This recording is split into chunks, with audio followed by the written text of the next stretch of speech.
40번을 마무리를 하고 그 다음에 이제 다음에 뭘로 갈지는 좀 더 상황을 본 다음에 진행하도록 하겠습니다. 자, 40번 갈게요. 우리가 이걸 하다가 말았던 게 어디까지? 우리가 의식이라는 게 있고 무의식이라는 게 있는데 그 사이에 잠재의식이 있긴 하지만 이 독해의 경우는 이거 살짝 어려워요. 이 지문의 경우에는 unconscious는 무의식은 안 나와요. 그러니까 의식과 잠재의식의 대조관계가 되겠어요. 결국 잠재의식도 거의 무의식에 가까운 거야. 그래서 다시 한번 첫 문장까지 했는데 우리의 생각과 우리의 마음, 우리의 마인드, 정신은 어떤 부분들을 가지고 있냐면 의식적인 생각과 잠재의식적인 생각이라고 알려져 있는 두 가지의 부분을 가지고 있다는 거야. 여기까지 쉬워요. 우리의 마인드는 의식과 잠재의식이 있다. 그 잠재의식은 그냥 무의식이라고 생각되고요. 근데 이제 여기부터가 내용들이 나오는데 솔직히 다 잘 이해가 안 돼. 그러니까 어떤 의식에 대한 심리학적 내용이기 때문에 영어를 이해 못하는 게 아니라 이게 뭔 말인지에 대한 깊이 있는 내용까지는 필요 없고요. 잠재의식적인 마음은 매우 빨라요. 뭐 하기에 빨라요? 반응, 행동하기에 빠른 거예요. 그러니까 우리가 생각해보면 의식은 얘가 나한테 욕을 했어. 그러면 나는 어떻게 대응을 할까? 이런 것들은 좀 생각을 해야 돼. 그렇지? 근데 잠재의식, 무의식이면 욕하면은 그냥 손이 올라가. 그냥 한 대 때려버려. 이런 거죠. 그러니까 매우 빠르게 행동을 하는 거예요. 그리고 doesn't deal with 감정을 다룰 필요가 없대요. 결국 다시 한번 잠재의식의 특징은 뭐다? 빠르게 행동하고요. 감정을 다루지 않는다는 게 잠재의식의 특징이에요. 오케이? 자, 그러면 감정을 다루지 않으면 뭘 다루냐면 그것은 기억을 다룬대요. 여기부터가 문장의 조금 구조가 이상한데 제가 병렬이 좀 안 맞는데 아까 수업하다가 내가 분필 깨먹어가지고 잠깐만요. 노란색 분필 많이 쓰는데 노란색 분필을 좀 깨먹었어. 나가지 못하고 수업 바로 할 수 없고. 그래서 뭘 다루느냐? 기억은 기억인데 뭐에 대한 기억이냐면 너의 삶에 대한 반응의 기억을 다루고요. 그리고 너의 기억과 그리고 너의 인식, recognition만 처음으로 단어를 써져 있어요. 너의 인식을 다루는. 자, 일단 이때 이시 뭘 가리킬까요? deal with가 앞에서도 나왔지만 다루다, 무엇을 다루다, 취급하다 가 되고요. 이때 이시 뭘까요?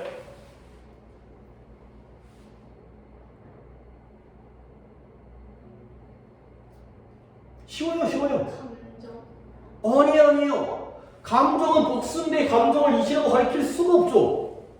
잠재의식. 그쵸? 잠재의식이에요. 잠재의식적인 마음은 잠재라고 적어도 되겠죠.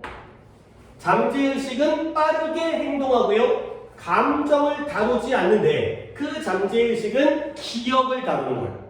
너의 삶에 대한 너의 반응에 대한 기억을 다루고요. 그리고 또 한 가지 요 엔드의 병렬은 어떻게 돼요?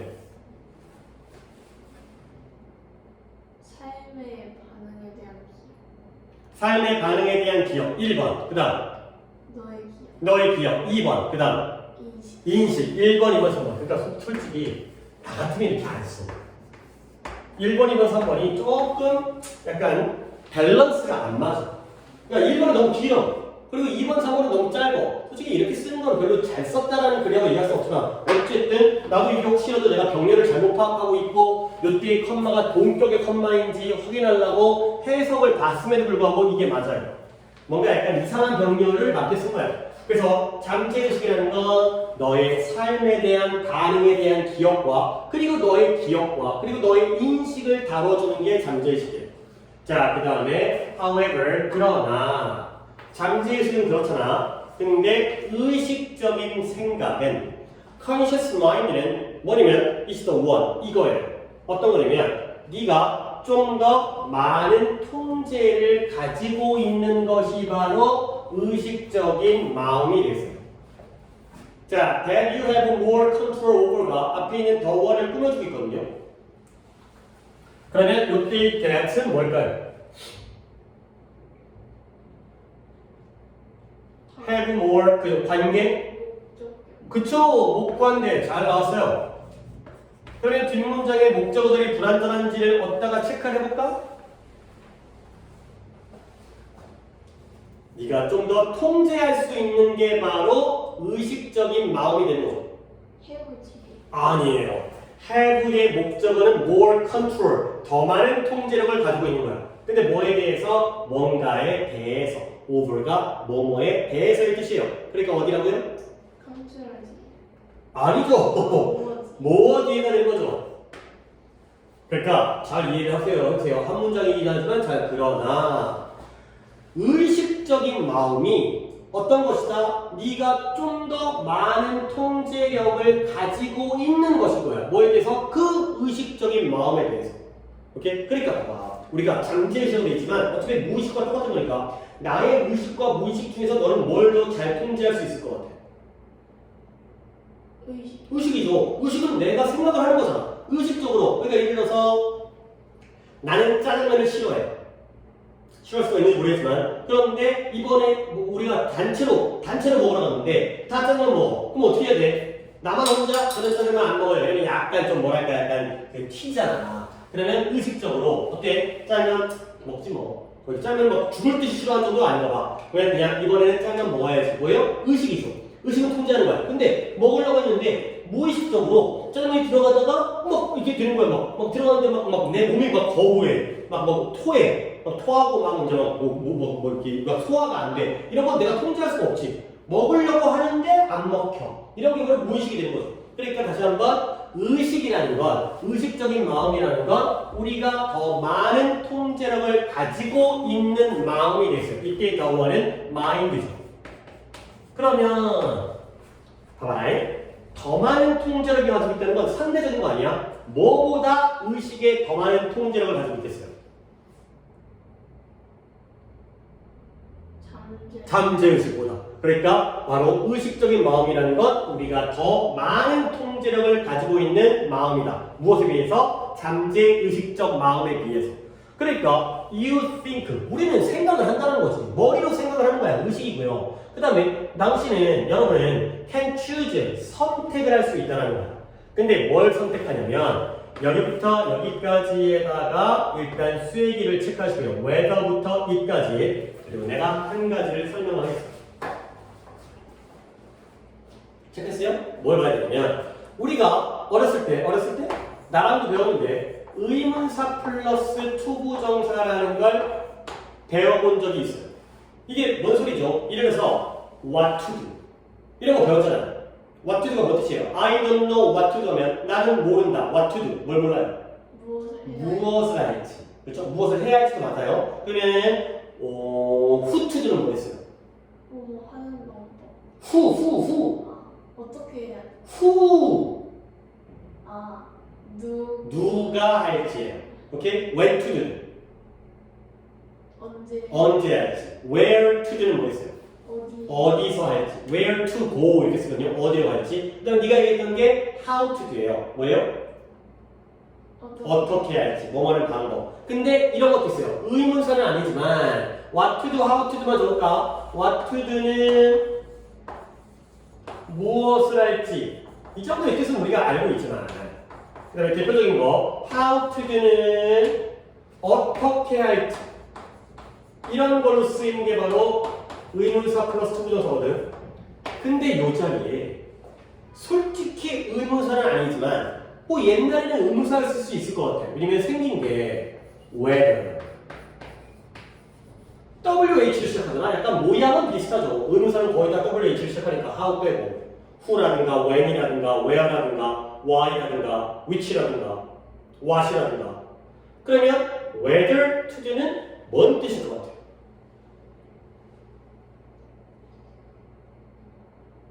whether라는 단어 자체가 뜻이 뭐예요?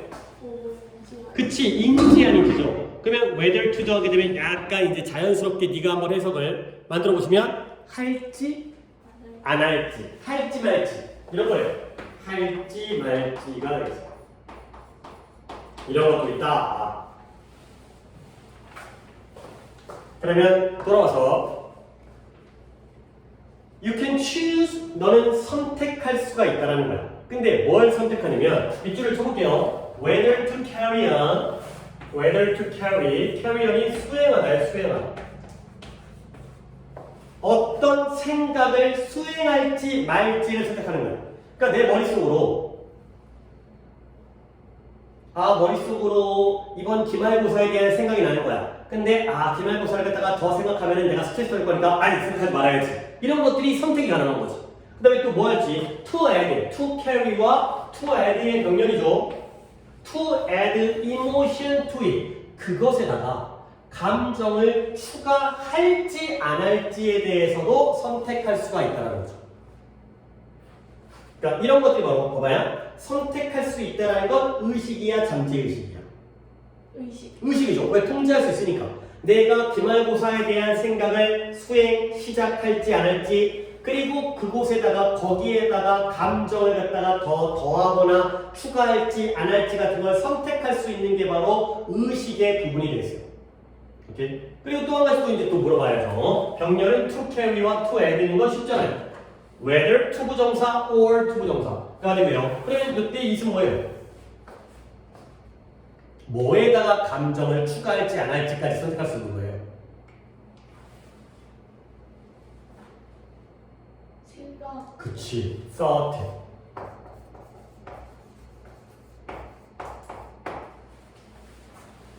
그러니까 기말고사 생각을 할지 안 할지도 너의 선택.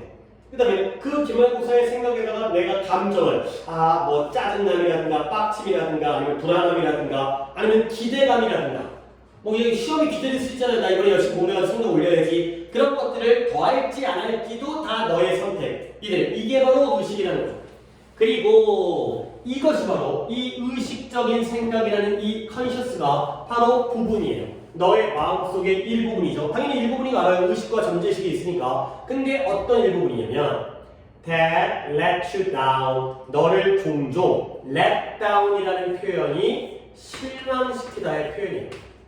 너 자신을 실망시킬 수 있는 그러한 부분이 되겠어요. 이 의식이 바로 너를 실망시킨다는 거예요.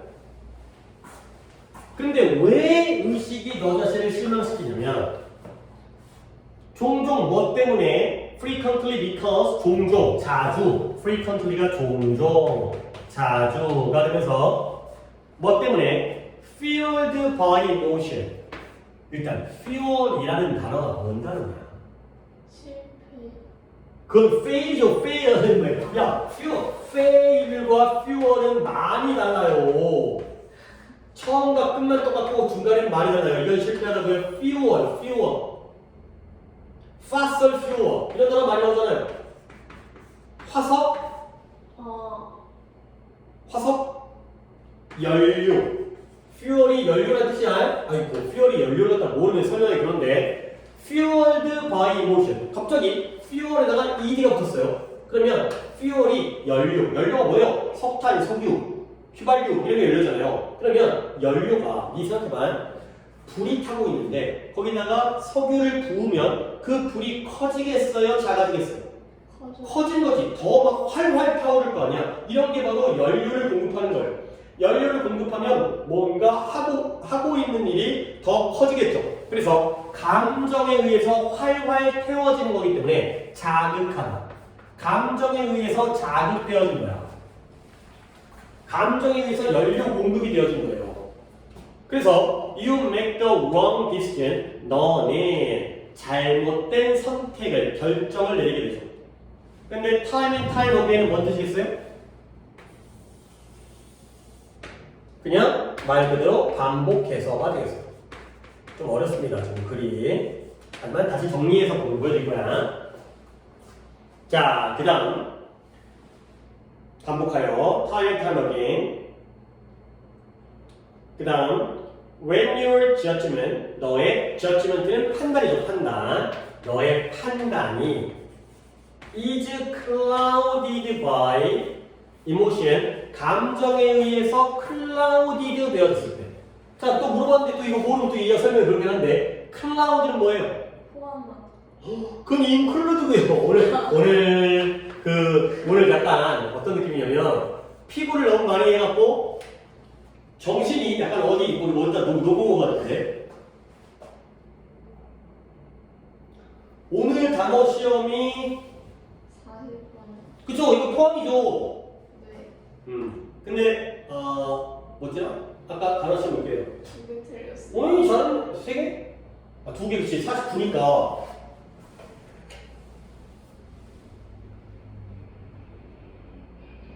설마 아마 단어에 클라우드가 안 나왔을 수 있어요. 아닌데 이건 그게 아닌데 클라우드가 구름이잖아 구름. 네. 하늘에 뜨는 구름. 그러면 이제 클라우드 바이 클라우드 되어진다는 건 어떤 거니까요? 판단이 분명해진다는 거야 흐려진다는 거야. 구름이 되었어. 그래요 흐려지는 거야. 그래서 너의 판단이 감정에 의해서 흐려지게 되면 불분명해지는 거예요. 그러면 이것이 푸칭 바이어스예요. 바이어스 편견을 푸딩 넣는 거예요. 푸칭 집어넣는 거예요. 그리고 온갖 종류의 다른 네거티비티 부정적인 것, 온갖 종류의 부정성을 집어넣어버리게 되죠. 근데 어떠한 부정성이냐면 that hold you back 또 하나의 표현이 나오는데 hold back이라는 표현은 너를 억제하다, 억누르다가 되겠어요. 너를 억누르는, 너를 억제하는 그러한 편견과 다른 온갖 종류의 부정성을 집어넣게 된다. 많이 어려워. 자, 그 다음 scared of spiders, be scared of가 무엇을? 무서워하는, 두려워하는 이 되는 거죠. 당신은 거미를 두려워합니까? 아니면 scared of the dark, 어두움을 두려워합니까? 그럴 수 있잖아요. 뭐 거미를 싫어하거나 아니면 어두운 거 무서워하거나. 그러면 there are reasons for all of these fears. 이 모든 두려움들에 대한 이유들이 있다는 거야.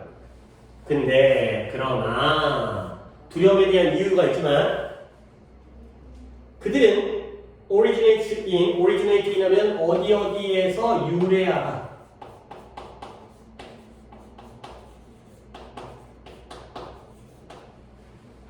그들은 의식적인 생각에서 유래하고 있다는 거죠. 그러면 they only become real fears. 그들은 오직 진정한 두려움이 된대요. 근데 언제만 진정한 두려움이 되냐면 when the subconscious mind, 잠재의식적인 생각이 당신의 반응을 record, 기록하다죠. 기록할 때에만 진짜 두려움이 된다. 까지가 되겠습니다. 자, 아직 아래쪽에 요약문 한 문장이 남아있긴 한데 그 문장은 다시 한번 정리한 다음에 보도록 하겠습니다. 지금 바로 적으면 너무 어렵기 때문에 일단 40번을 내가 조금 정리를 해줄 테니까 그 정리를 한 상태에서 요약문을 보도록 하겠습니다. 봐봐라. 글을 읽어가면서 내가 여기 있는 정보들을 여러 가지 정리할 거야. 우리의 마음이 두 가지 부분으로 이루어졌죠? 무엇과 무엇? 무의식 아니 의식과 잠재의식이 되었어요. 근데 뭐 이 정도는 알고 있죠. 두 가지가 의식과 잠재의식 또는 의식과 무의식도 상관없는데 잠재의식이에요. 여기부터가 이제 각각에 대한 설명이 나오는데요. 자, 각각의 특징. 자, 아래쪽에 조금 여백 공란 있는 데다가 적습니다. 잠재의식의 특징이 나왔어요. 잠재의식의 특징 뭐래요? 매우 어떻게요? 행동이 빨라요. 그쵸? 행동에 빨라요. 바로 반응을 해요. 그 다음에 감정과 관련이 있어요? 없어요? 없어요. 없어요. 감정을 다루지 않아요. 감정과 무관해요. 그러면 감정이 없는 대신 뭐에 대한 걸 다루고 있어요? 너의 삶에 대한 기억. 기억, 뭐에 대한 반응에 대한 네가 어떤 반응을 했는지에 대한 기억 또는 인식 이런 것과 관련되어 있는 게 바로 잠재의식이 있어요.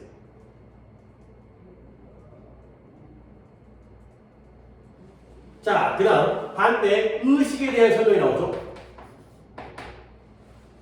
그러나 의식적인 생각은 어떠한 생각이냐면 네가 좀 더 뭐 할 수 있는 생각이래요? 생각할 수. 아니 통제할 수. 그쵸. more control 통제가 가능해요. 무의식은 통제할 수가 없는데 의식은 우리가 생각을 선택할 수가 있기 때문에 통제할 수 있다는 거야. 그 통제할 수 있다는 부분이 여기죠. 너는 생각하고요. 너는 선택할 수 있다는 거야. 이 생각을 할지 말지. 거기다가 감정을 덧붙일지 아닐지에 대해서도 생각할 수 있다는 거죠. 오케이? 근데 문제는 뭐냐면 이것이 바로 너의 마음의 부분인데요. 여기에 통제는 가능하지만 감정을 더하게 되면 이렇게 너를 실망시키죠. 그러면 어떻게 된다? 네가 감정에 의해서 자극되어져 가지고 뭐래요? 잘못된 결정을 내리죠.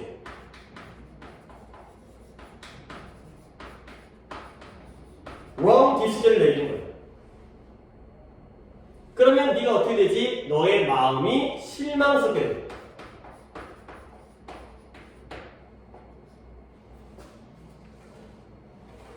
이 부분 한번 더 볼게. 여기 이 부분이 이 문장이다. 보세요. 너는 통제할 수 있다는 거죠. 더 많이.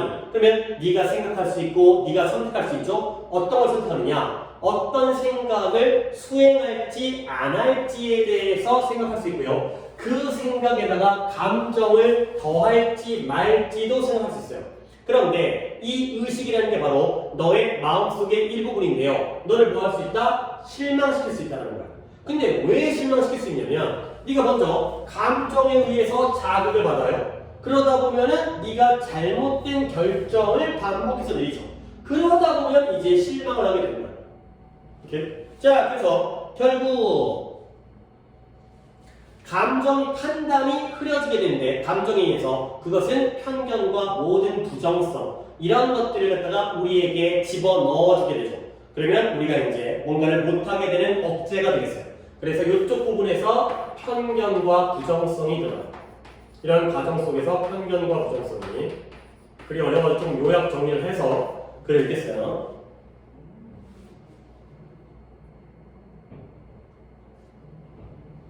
자, 그 다음에 이제 거미 얘기가 나옵니다. 보시면 거미를 두려워하나요? 어둠을 두려워하나요? 이러한 두려움에 대한 이유들은 분명히 존재한다는 거예요. 근데 이것들이 아이고 이 지층을 갖다 봤어야 되는데 그러나 이때의 개인은 뭘까요? 그들은 어디에서? 의식에서 유래되어지는 거예요. 두려움. 그렇죠. fears가 되겠어요. 결국 두려움은 어디서 나오는 거야? 의식에서 나오는 거예요. 의식에서 두려움이 나와요. 근데 이게 두려움이라는 게 뭐의 일종이야? 두려움도 우리의 감정이죠. 그쵸, 그쵸. 그러니까 감정은 의식이 다룬다고 했잖아요. 근데 일단 두려움이 감정에서 나오는데 이 두려움들이 오직 진정한 두려움이 되는 거는 이게 진짜 두려움. 진정한 두려움이 되어지는 것은 언제이다? 잠재의식이 기록을 할 때. 잠재의식이 이걸 기록을 해야지만이 진짜 두려움으로 바뀐다. 이렇게 해놔도 어렵지. 봐봐요. 두려움은 감정이죠. 감정은 누가 다뤄요? 의식. 의식이 다뤄요. 그렇죠? 잠재의식은 감정을 두르잖아요. 그러면 두려움까지는 의식이야. 근데 이게 잠재의식이 기록을 한대요. 기록은 누가 해요? 잠재. 이게 바로 기억이에요. 그렇죠? 그러면 진짜 두려움이 되는 거죠. 예를 들어서 거미를 예를 들게요. 내가 거미를 두려워해요. 아, 거미 소름 끼쳐. 거미 못생겼어. 그러면 이건 어디죠? 감정이죠. 이건 의식이에요. 근데 예를 들어서 내가 거미를 갖다가 어떤 기억이 있을까? 거미가 기어가다가 내 목덜미를 갖다가 기어가갖고 귀 위로 기어 올라가갖고 깜짝 놀랬던 기억이 있어요. 그러면 그게 바로 머릿속에 남겠지. 그러면 그 다음부터는 거미를 보면 어떻게 돼? 깜짝깜짝 놀라서 도망치겠죠. 이게 진짜 두려움인 거야. 그러니까 1단계 두려움은 머릿속으로 거미는 더러워, 거미는 징그러워 이런 것들은 의식이고요. 근데 거미를 통해서 내가 겪었던 나의 반응, 내가 그 거미에 대해서 반응했던 기억이 남잖아. 그러면 그것들이 내 머릿속에 기록되어지면 그건 잠재의식이고요. 그게 진짜 두려움이라는 거예요. 그러면 이 두려움과 이 두려움 중에서 뭐가 통제가 가능할 것 같아요? 앞에 두려움, 뒤에 두려움. 앞에. 그치? 이거는 머리로 들어오는 거기 때문에 거미는 괜찮아, 거미는 괜찮아, 거미 생각하지 말아야지. 그러면 괜찮아. 근데 이 두려움은 우리가 조절을 못해. 정말 거미를 보는 순간 막 소스라기 치고 비명 지르고 난리 치는 거지. 오케이? 어렵죠. 어렵죠. 이렇게 정리를 했음에도 불구하고 어렵죠. 그래서 이 상태로 한번 요약문을 가보겠어요. 요약문이 괜찮게 잘 썼어요. 봐봐요. 비록보다는 반면에 대조형이 있어요. 양보보다는 대조, 반면에 대조일 수밖에 없는 게 지금 이 글은 무엇과 무엇을 대조한 게예요? 의식과 잠재의식의 대조한 게예요. 자, 보시면 controllable, 뭐 할 수 있는? 통제할 수 있는 conscious mind, 의식적인 마음은 뭘 다룬다? 생각과 감정을 다루는 반면에 지금 우리가 정리한 것들이 나왔죠. 의식이라는 건 통제할 수 있고요. 생각과 감정을 다뤄요. 반면에 fast acting subconscious mind, 잠재의식적인 생각은 생각인데 어떤 잠재의식적인 생각이에요? 빠르게 행동하는. 그러니까 의식은 거미네, 징그러워 이건데 잠재의식은 보자마자 야 이거예요. 그러니까 반응이 빠르죠. 이러한 것들이 뭐한다? 우리의 반응을 스토어가 저장하는 거죠. 이때 이 저장한다라는 것은 이쪽에서 무엇과 관련돼 있어요? 기억하는 거야. 이 반응을 머릿속에 저장하는 거야. 그러면서 뭐한다? 진정한 두려움을 형성하게 된다. 가 되는 거죠. 솔직히 요약문이 글이 굉장히 난해한데 요약문을 되게 잘 썼어. 그러니까 다시 한번 두 가지의 특징이 의식은 통제 가능하고 생각과 감정을 다뤄요. 근데 잠재의식이라는 건 빠르게 행동하고요. 그 다음에 반응을 기록하고요. 그리고 여기에서 진짜 두려움이 발생되어져요. 오케이? 하지만 본문 글이 길기 때문에 이 정도까지로 좀 내용 정리를 해주시면 되겠습니다. 상당히 어려웠어요. 근데 잠깐만요. 시간이. 상당히 어려웠어요. 30분이어서. 그러면 어쩔 수가 없이 이거 근데 너무 또 빨리 잠깐만요. 분량을 다시 한번 좀 생각을 해보고 이건 끝났고 모의고사는 끝났고 요건데 2페이지를 하느냐 하나, 둘, 셋, 넷, 다섯, 여섯, 일곱 페이지까지 하면 5페이지 2페이지를 하느냐 5페이지를 하느냐의 문제인데 일단 도전을 하겠습니다. 하다 못하면 끊기는 게 싫어가지고 이거 하는데 사실 이걸 하게 되면 시간이 남기 때문에 시간 남으면 어차피 또 이거 들어와서 끊기잖아. 그러면 시작하다가 끊겨버리면 좀 그러니까 차라리 좀 하다가 많이 한 다음에 끊기는 게 더 나을 것 같아서 자 이걸 해볼게요. 이걸 학교에서 마무리를 안 했겠죠. 내가 뭘 줘야 되는데 이걸 수업자는 이걸로 수업을 들으시면 되겠어요. 그리고 그 프린트의 뒷면에는 이 단어가 정리되어 있죠?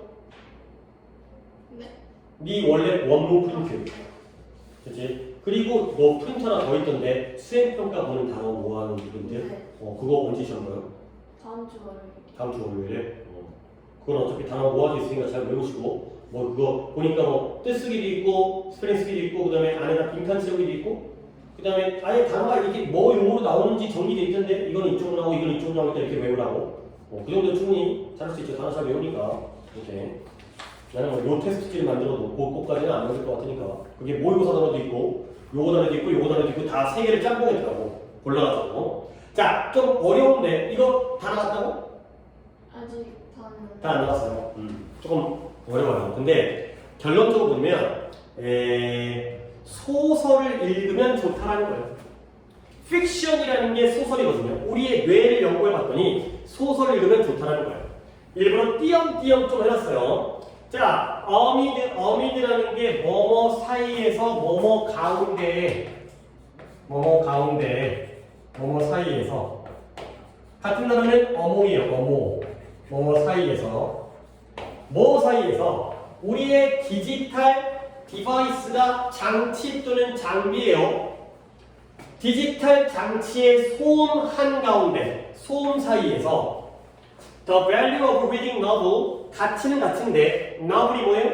소설. 소설을 읽는 것의 가치가 can seem outdated. outdated는 뭐예요? 구시계, 한물간, 시대에 뒤떨어져. 소설을 읽는 것의 가치가 뭐처럼 보여요? 구식인 것처럼 보일 수 있다는 거예요. 뒤에 그러나까지 볼게. 그러나 뉴로사이언스가 뭐하는 학문이냐면 신경과학이에요. 우리의 뇌를 연구하거나 우리의 신경세포를 연구하는 신경과학이 이 소설에 대한 너블도 소설이고 픽션도 소설이고 뒤에 내러티브도 이야기고요. 다 같은 관점이에요. 소설을 읽는 것에 대한 그러한 새로운 지원, 뒷받침을 제공하고 있다는 거예요. 자, 첫 문장을 했는데 각각의 문장들이 참 많은 내용들을 포함하고 있어요. 아래 내가 해석을 달아놨으니까 그거 읽어도 되겠지만 그 해석보다는 우리가 이걸 나의 의미로 이해되니까 봐봐요. 요즘에 유튜브라든가 인터넷이라든가 너 솔직히 책에 대한 독후감을 써라 뭐 그러면 책 읽을 거야? 읽기. 진짜요? 읽고 훌륭한 학생이라고. 근데 네이버 찾아보면 책 줄거리 그다음 뭐 위키백과 이런 데 보면은 뭐 쫙 나오지. 그치? 정리가 된단 말이야. 그러니까 굳이 책을 읽을 필요성이 없잖아요. 그런데 유튜브로 그다음에 요즘에는 책을 갖다가 유튜브로 요약 정리해주는 채널도 있어. 마치 책을 내가 읽은 것처럼 그냥 들으라고. 이 책의 등장인물이라든가 스토리라든가 이 글에서 얘기하는 바라든가. 그러니까 요즘에 디지털 장치가 엄청나게 많잖아. 그런 상황에서 소설을 내가 실제 책으로 읽고 있다는 그 가치는 현대적이냐 아니면 옛날 구시대적이냐? 구시대죠. 옛날 일이라는 거야. 옛날 일. 야 요즘에 누가 책 읽어? 다 유튜브가 해주는데 네이버에 나오는데. 근데 그렇지만 신경과학을 연구해봤더니 이 소설에 대해서 새로운 뒷받침을 제공해주고 있다는 건 신경과학적으로 연구를 해보니까 소설을 읽는 게 좋다는 건 나쁘다는 거야. 좋다는 거야. 거기에 대한 새로운 뒷받침. 야, 책 읽어야겠다가 생기는 거죠.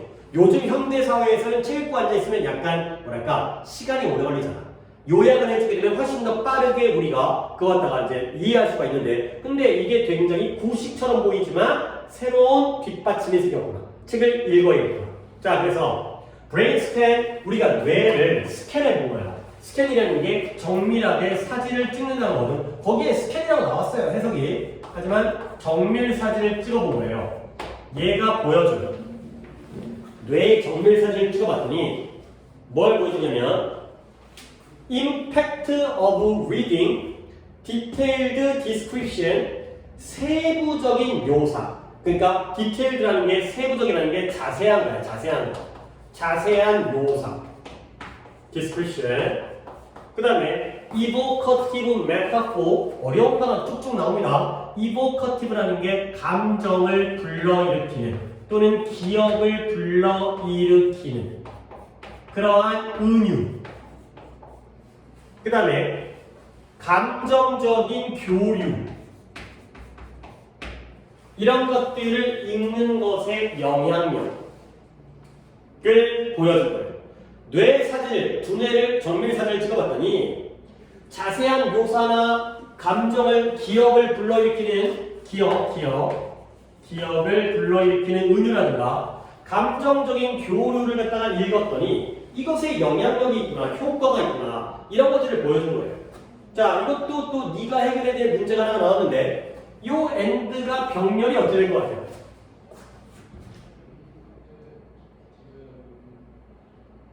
자세한 묘사. 자세한 묘사가 1번. 이보커티브 메타포르즈가 2번이 되고요. 그러면 이모셔널 익스체인지가 3번이 되는 거예요. 그러니까 자세한 묘사, 기억을 불러일으키는 은유, 감정적 교류가 싹 다 어디서 등장하는 거야? 뇌 스캔. 아니야. 이걸 읽는다고요. 얘네가 다 어디 있을까? 소설 속에 있겠지. 그치? 소설을 읽다 보면 어떻게 자세하게 얼굴 생김새를 묘사한다든가 아니면 이런 은유적인 부분이 있다든가 아니면은 그들끼리 등장 인물들끼리 감정적인 교류가 있다거나 뭐 사랑을 하거나 질투를 하거나 아니면 뭐 복수를 하거나 이런 것들을 우리가 읽잖아. 그러면 그걸 읽다 보면 이것들이 영향력이 있다라는 게 두뇌의 정밀사들이 보여준 거야. 그러니까 이런 거지. 책을 읽는 사람과 안 읽는 사람을 갖다가 뇌를 찍어보니까 그러니까 책을 안 읽는 사람은 대가리가 멍 때리고 있어. 근데 책 읽는 사람은 머리가 막 빡빡빡 움직여. 막 이런 것들을 사진 찍었나 봐. 그래서 결국 뭘 보여주고 있느냐. showing that stories. 이때 스토리즈도 이야기 소설이에요. 이 소설들이 stimulate, 자극하다예요. 너 미리 내가 좀 알려드리는데 뒤에도 나오거든. stimulate라는 단어와 stimulate, simulate 둘 다 이 독해 뒤쪽에 여러 번 등장하는데 stimulate는 뜻이 뭐라고? 자극하다고요. 그 다음에 simulate는 뭔데? 이런 단어를 들어본 적이 simulation, 컴퓨터 simulation 시뮬레이션이 뭐냐? 예를 들어서 어제 뭐 축구 하지 않았냐? 네. 봤냐? 네. 우리나라가 중국이랑 해서 이겼을 거예요. 근데 축구를 하기 전에 실제 경기를 하기 전에 시뮬레이션을 해보는 거예요.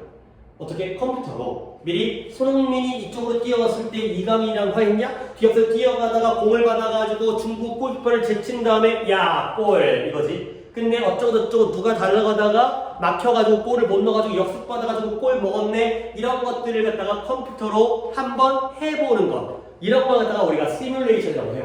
오케이? 그래서 한국말로도 뜻이 있는 게 모의 실험이에요. 모의 실험이 뭐예요? 실제로 경기를 껴보는 게 아니라 가짜로 어떻게 될까를 미리 한번 해보는 것. 이런 것이 바로 시뮬레이트가 되겠어요. 오케이? 스티뮬레이트는 단어가 비슷합니다. T만 들어갔잖아요. 스티뮬레이트는 자극하다. 시뮬레이트는 가짜로 한번 해보다. 컴퓨터로 한번 시뮬레이션을 해보다.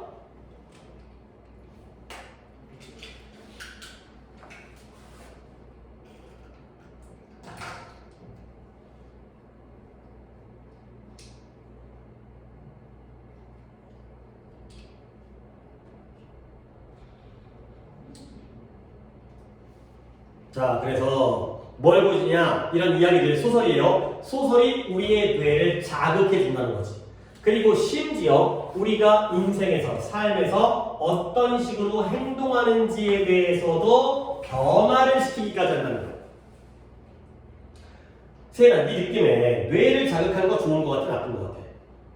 그치, 뇌에 자극이 돼. 막 머리가 빠릿빠릿해져. 그 다음에 이런 것도 우리가 삶에서 행동하는 방식을 변하는 것도 조금 좋은 쪽이야. 그러니까 그 전까지는 뭣도 모르고 이 살다가 야 뭔가 소설을 읽고 깨달음을 느꼈어. 야 이런 게 뭐 공부 열심히 해야겠구나. 그 다음에 부모님께 효도해야겠구나. 아니면 친구들한테 잘 되야겠구나. 이런 것들에 대한 깨달음 때문에 변화가 생기는 거. 이런 것들이 되죠. 긍정적인 변화가 되겠죠.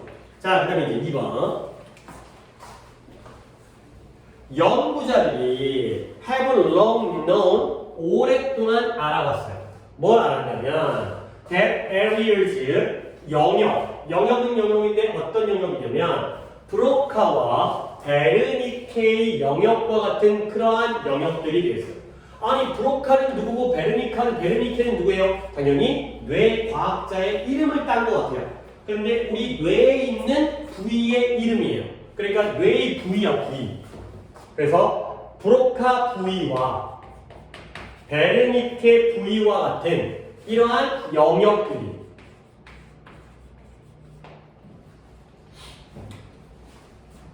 그러니까 우리 뇌 같은 경우에는 뭐 좌뇌, 우뇌, 전두엽, 측두엽, 뭐 그다음에 뭐 또 뭐 있지 않을까래 뭐 대뇌 피질 뭐 이런 것들 해마 뭐 이런 부위 있는데 브로카의 부위와 베르니케의 부위와 같은 영역들이 무엇과 관련되어져 있냐면 involved에다 미술 치고요. 관련되어져 있다는 거지. 무엇과 관련되어 있느냐?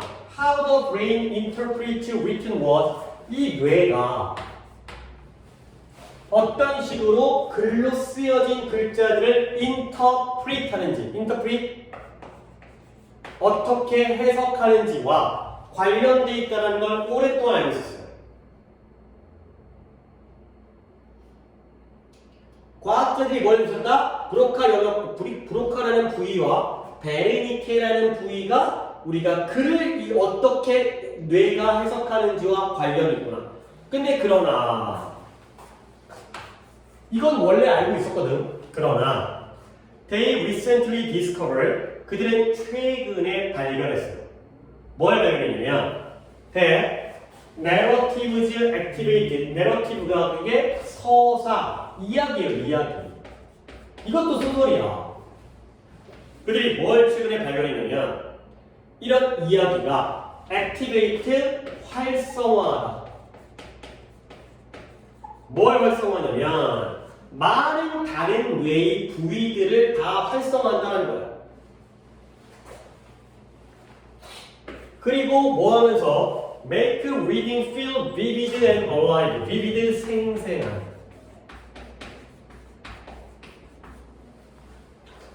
alive는 뭐겠어요? 살아있는. 독서를 생생하고 살아있게 느끼도록 만들어주면서 이러한 이야기가 뇌의 다른 부위들을 활성화시킨다는 걸 최근에 발견했어요. 자, 이쪽 부분을 갖다가 두 문장을 이해해 볼게요. 과학자들이 원래 알고 있었던 건 뭐예요? 브로카와 베르니케가 무엇과 관련이 있다? 글을 해석하는 것과 관련되어 있다는 걸 알고 있었어요. 근데 최근에 뭘 발견했어요? 이야기가 뇌의 다른 지역들도 활성화해요. 그러다 보니까 우리가 독서를 하는 게 여러 지역이 활성화되어지니까 독서가 굉장히 생생해지고 살아있는 것처럼 느끼게 만든다는 거지. 그러면 원래 알고 있던 정보와 이제 최근에 알게 된 정보 중에 뭐가 더 중요한 정보인 거야? 그치, 이게 더 중요한 거죠. 아, 이야기를, 소설을 읽으면 다양한 부분들이 활성화되어져. 여기 말고 브로카랑 베르니카뿐만 아니라 다른 부분까지가 다 활성화되어지니까 독서가 좀 더 생동감이 있고 좀 더 활기 있고 이렇게 느껴진다는 거죠. 자, 그래서 뭔가 신기한 게 나오는데 예를 들어 단어는 다른데 무엇과 같은 단어냐면 라벤더는 라벤더죠. 그러니까 라벤더 향 이런 거 있죠. 라벤더 샴푸, 라벤더 방향제 이런 거 있죠. 냄새가 떠올라요? 라벤더 하면 냄새가? 그쵸, 나도 안 떠올라요. 라벤더가 그냥 그런 것보다 그냥 좋은 향기인 것 같긴 한데 그 다음에 시나몬은 뭐예요? 계피 사탕 먹어본 적 있어요? 약간 씁쓸하게 약간 그런 맛 나는. 그 다음에 서비아 당연히 비누죠. 그러니까 라벤더, 계피, 비누와 같은 단어들이 당연히 하나의 단어잖아요. 근데 얘가 뭐 하냐면 trigger, 유발한다는 거예요. 뭘 유발하냐면 not only language area but also those involved in processing smell. not only에다가 밑줄, but also에다가 밑줄 책이죠. 근데 얘네가 뭐 한다고요? 뭘 유발하냐면 이러한 언어 영역뿐만 아니라 이 부분 무엇과 냄새를 처리하는 것과 관련되어진 것들까지도 유발한다는 거죠. 봐봐. 우리가 단어를 읽으면 야, 언어 영역이라는 게 뭘 가리키는 거야? 외국어 영역, 언어 영역, 수리 영역 이거 아니죠? 수능에서의 언어 영역이 어디에 있는 언어 영역이에요? 뇌에 있는, 그치? 뇌에서 언어를 담당하는 그러한 영역이 부위가 있을 거 아니야. 영역이나 부위. 그래요? 아니 당연히 단어를 읽으니까 언어와 관련되어진 부위가 뭔가 반응하겠지. 근데 그뿐만 아니라 무엇을 처리하는 냄새를 처리하는 데 관련되어진 것까지도 유발하는 거야. 라벤더를 읽으면서 머리만 돌아가는 게 아니라 막 약간 느낌적으로 콧구멍이 벌렁거리는 이런 느낌이 난다는 거죠. 약간 냄새가 진짜 만든 것 같은. 그렇죠? 예를 들어서 똥 이러면 약간 왠지 똥 냄새가 나는 것 같은 느낌? 이런 그런 약간 가끔 그럴 때 있어. 그치? 가끔. 뭐 이제 치킨 얘기하면 막 치킨 냄새가 막 뭐 냄새뿐만 아니라 약간 치킨이 약간 입에 있는 것 같은 치킨 맛이 느껴진다거나 단어만 들어보는데 이럴 수 있다는 거죠. 오케이? 그러면 내가 또 하고 싶은 질문은 이때 이 도즈가 뭘 가르칠까요? 라벤더와 계피와 비누와 같은 단어들은 언어적인 영역뿐만 아니라 냄새를 처리하는 것과 관련된 것도 유발한다. 단어? 설마? A가 language areas예요. 그러면 B는 뭐겠어요? 이러한 냄새를 처리하고 관련된 에리얼. 에리얼즈가 되겠죠. 영역이에요. 그렇게 봐야죠. 이 영역뿐만 아니라 이 영역들도 뭔가 건드리는 거지. 단어니까 당연히 언어. 근데 향기니까 냄새와 관련된 영역까지도 건드린다. 가 되는 거죠. 오케이. 자, 그 다음 또 이제 저기는 이제 후각과 관련된 거잖아. 그 다음에 2000 끝은 못 낼 것 같지만 거의 그래도 중요한 부분까지는 할 수 있는 것 같아요. 자, 2006년도의 연구인데요. 누구였냐면 스페인의 연구자들에 의한 연구였어요. 근데 이 스페인의 연구자들이 뭘 사용했냐면 fMRI라는 게 MRI는 뭔지 알죠? 뭐 자기 공룡 사진이라고 해가지고 병원 가면 엑스레이 찍기도 하고 MRI 찍기도 하거든. 근데 뭐 기계 안에 통 안에 들어가야 돼. 찍어본 적은 없죠? 그죠, 그죠. 뭐 다치거나 아니면 아프거나 아니면 건강검진 받거나 나같이 나이 먹은 사람들은 뭐 한두 번 정도 경험이 있어요. 나도 건강검진 받다가 근데 기분이 조금 어떤 느낌이냐면 되게 좁은 기계가 딱 누우면 내 몸이 쭉 이제 밀려들어가지고 기계 안으로 들어가요. 근데 기계가 엄청 좁아. 진짜 내 몸에 딱 맞는 정도로 사람마다 다르지 않지만 굉장히 좁아요. 근데 난 기분이 별로 안 좋아. 약간 그런 거 있잖아. 한 번도 그런 적이 없는데 약간 어쩌 경험을 하지만 죽었을 때 관에 갇힌 느낌? 약간 이런 느낌. 너무 딱 좁으니까. 그리고 어떤 느낌이냐면 혹시 내가 들어가고 이제 사진 찍은 거 나는 약간 잠을 자거든요. 오래 걸려가지고. 근데 사람들이 나 여기 있는 거 까먹고 퇴근해버리면 어떡해. 뭐 이런 거 있지. 약간 좀 불안해. 약간 무섭긴 한데. 그래서 그런 MRI 사진을 사용해서 이러한 스페인 연구자들에 의한 연구가 보여져요. 그러니까 문장 구조는 스터디가 주어고요. showed가 동사예요. 그러니까 여기부터 여기까지를 묶으시면 되겠어요. 이렇게 한번 질문을 다 해서 볼게요. 자, 이 연구 누가 한 연구예요? 연구자. 어디 연구자? 스페인 연구자. 뭐 내용적으로 그냥 중요한 건 아니지만 그 다음에 이 연구 뭘 사용했어요? fMRI 스캔을 사용한 거야. fMRI 정밀 사진을 사용하거든. 근데 얘가 뭘 보여주냐면 대기하를 단어는 단어인데 어떤 단어냐면 또 한번 묶었습니다. 강한 오돌도 냄새예요. 스멜과 마찬가지로 냄새의 관련성을 가지고 있는 단어. 강한 냄새와의 관련성을 가지고 있는 단어가 뭐겠어요? 똥 이런 거지. 그 다음에 또 냄새 많이 나는 음식이 뭐 있지? 홍어. 그 다음에 또 청국장 뭐 이런 거죠. 냄새 좀 많이 나는 음식. 그 다음에 뭐 우리야 잘 못 느끼지만 김치라든가 이런 것도 냄새 많이 나죠. 우리는 워낙 김치를 많이 먹다 보니까 김치 냄새에 대해서 별로 거부감이 없긴 하지만 하여튼 그러한 단어들이 액티비티 또 나왔죠? 활성화시켜요. 뭘 활성화시키냐면 분명히 단어일 뿐이거든. 근데 olfactory가 후각이에요. 후각이 당연히 냄새 나는 건 알지. 후각 피질, 뇌에 있는 후각 피질을 갖다가 활성화시킨다는 거야. 근데 무엇과 달리 neutral was와 달리가 됐어요. 내가 예전에도 이거 한번 설명한 적 있을 것 같은데 우리가 아닌가? neutral이라는 단어가 뭔지 컨닝했어요. 거기에 대한 해석을 다 해놨으니까 거기서 나는 그 뜻으로 단어의 뜻을 찾았거든. 그러니까 적어놨거든.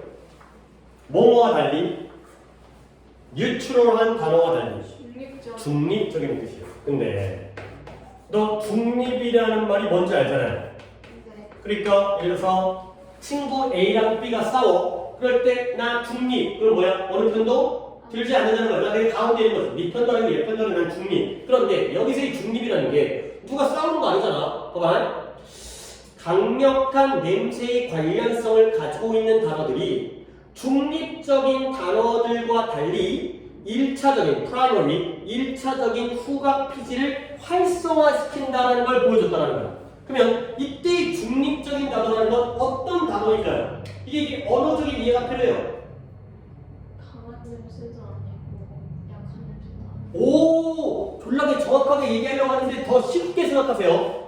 냄새와 관련성이 있는 단어겠어요? 없는 단어겠어요? 없는 단어를 나타내요. 이도 아니고 저도 아니고. 네 말 맞아. 이도 아니고 저도 아닌데 근데 보통 이럴 때는 그러니까 얘기가 이런 거야.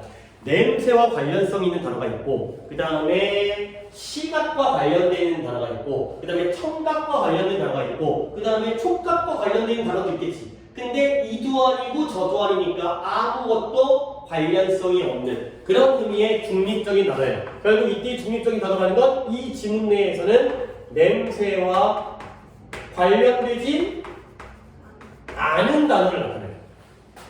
그게 바로 여기서의 중립의 의미예요. 뭔가 단어, 아까의 라벤더라든가 아니면은 시나몬, 계피라든가 비누라든가 이런 애들이 강한지까지 모르겠지만 냄새와 관련된 단어들이거든. 근데 냄새와 관련이 없는 단어들보다 관련이 있는 단어들이 후각 피질, 냄새와 관련된 피질을 활성화시켰다는 거예요. 그 다음에 메타포가 또 나오는데요. 은유라는 뜻이에요. 은유. 은유가 또한 인게이지에 포함하다, 관련되다, 무엇과 관련되어져 있냐면 감각적인 부위, 감각적인 우리 뇌의 영역과도 관련되어 있다는 거예요.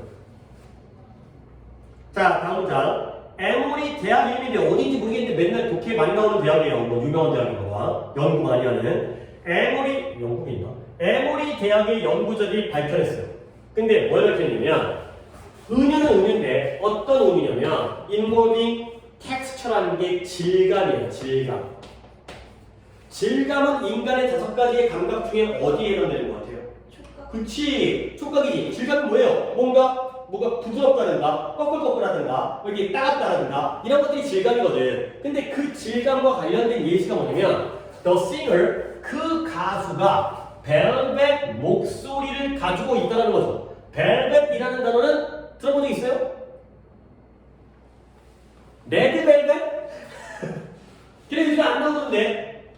거기 뭐 제일 유명한 애가 그 아이린 알지? 그게 무슨 뭐 깝쳐갖고 뭐 약간 욕먹고 잠수 타고 있는 거 아니야 요즘에? 맞아요. 약간 그런 거 같아요. 뭐팀 방송이라든가 영상에 잘 안 나오는 것 같은데 뭐 인성이 뭐 밥그릇이고 뭐 대밥그릇이고 뭔가 하여튼 레드벨벳이 뭐냐면 벨벳이 천이에요. 천. 요즘 사람들 잘 안 입는데 옛날에 막 유럽의 귀족들 보면 천 자체가 실크는 아니야. 실크는 되게 얇아요. 벨벳은 겨울옷이에요. 두껍고 막 광이나 반짝반짝거려. 그리고 만지면은 거의 카페트 같은 느낌 나는 이런 거 있어요. 옛날에는 그런 거 입었는데 사실 아마 너네 어머니도 그런 거 안 입으실 거예요. 한 할머니쯤 돼야지 입으셨을 것 같아요. 그러니까 옛날 사람이 많이 입는 나는 고급 소재야. 고급 소재. 고급 소재이긴 하지만 실용성이 너무 떨어져. 뭐 묻으면 그 회복이 안 돼.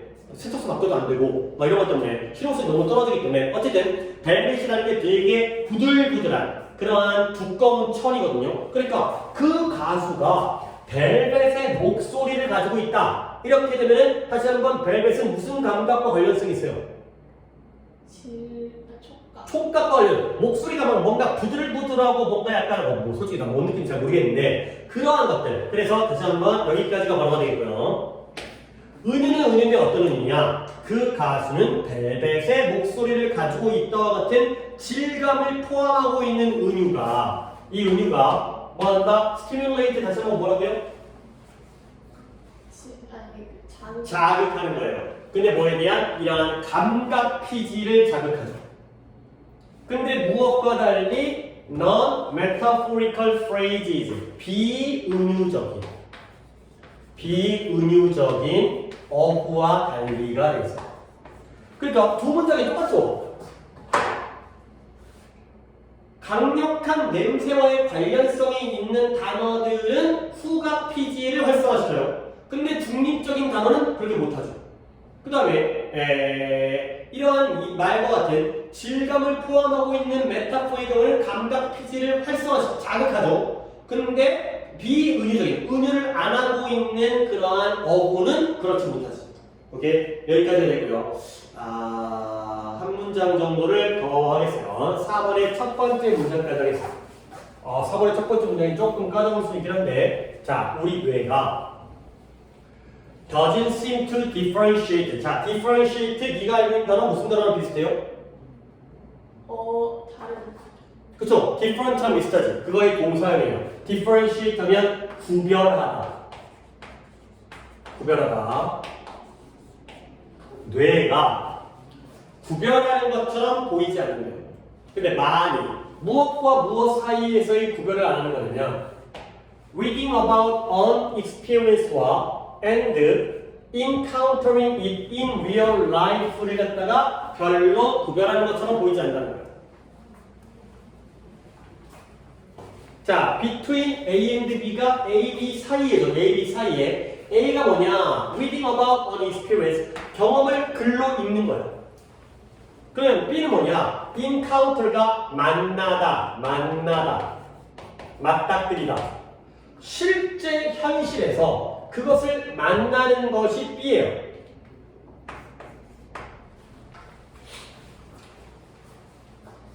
자, 그럼 이거야. 네 뇌가 차은우 알아요?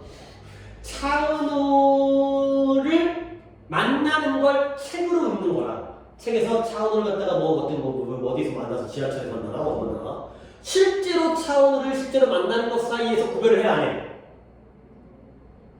안 해요. 안 해. 그치? 그러면 내가 실제로 차은우를 만나나 책 속에서 차은우 만나는 장면을 읽나 뇌는 어때? 똑같아. 그치? 그러니까 물론 솔직히 좀 다른 게 나을 것 같아. 어떻게 그게 똑같느냐? 하지만 뇌는 구별하지 않는 것처럼 보인다는 거지. 오케이? 결국 그러면 이때 이승 뭐예요? 뭘 실제로 만나는 거예요? 차원은 아니고요. 뭐예요?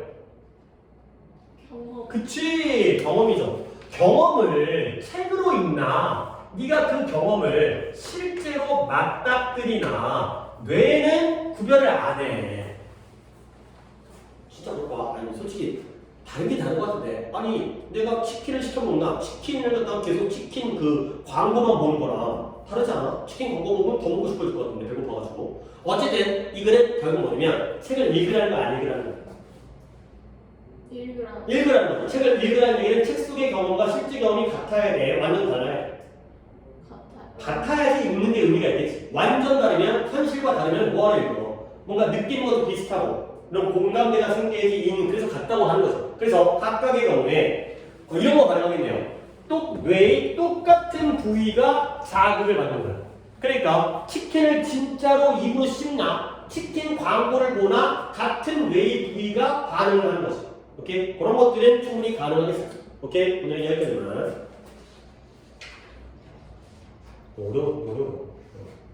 어차피 아까 그 본문 거를 해버렸다면 그 본문 끝내고 이거 한 문장 하다가 찝찝하게 넘어갔을 것 같아가지고 그래서 절반 정도는 했기 때문에 이렇게 하는 게 낫을 것 같아요. 자, 숙제는 문제를 내가 페이지를 조금 더 추가적으로 내드릴 텐데 이게 여기까지 우리 89페이지부터 126페이지까지의 문제를 싹 다 풀면 되죠. 왜냐면 지금 이제 오늘 40분까지 끝냈기 때문에 여기부터는 이제 고를 필요 없이 싹 다 풀면 되는 거야. 그 다음에 단어는 뭘 외우냐면 교과서와 추가 지문에 있는 단어를 외우시면 돼요. 근데 교과서랑 추가 지문은 단어가 조금 외우기가 곤란할 수가 있어서 내가 설명을 드리면 그쵸? 여기는 단어가 따로 정리되어진 건 없고요. 여기 너무 작아서 그래서 내가 어떻게 만들었냐면 여기 이렇게 안 돼요. 이게 양면이거든요. 요단만 넣거든요. 그리고 나서 이거는 이걸로 이 학교 프린트 뒷면에 있는 걸로 그걸 기준으로 단어 텍스트지를 만들 테니까 요거를 외우시면 되겠습니다.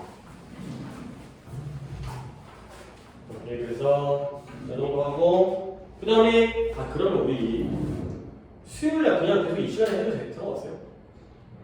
네. 계속 앞에 일이 바뀌다 보니까 애도 약간 물론 뭐 걔네들이 뭐 나한테 뭐라고 하거나 뭐 그러지는 않지만 속으로 혹시라도 내가 약간 좀 미안해갖고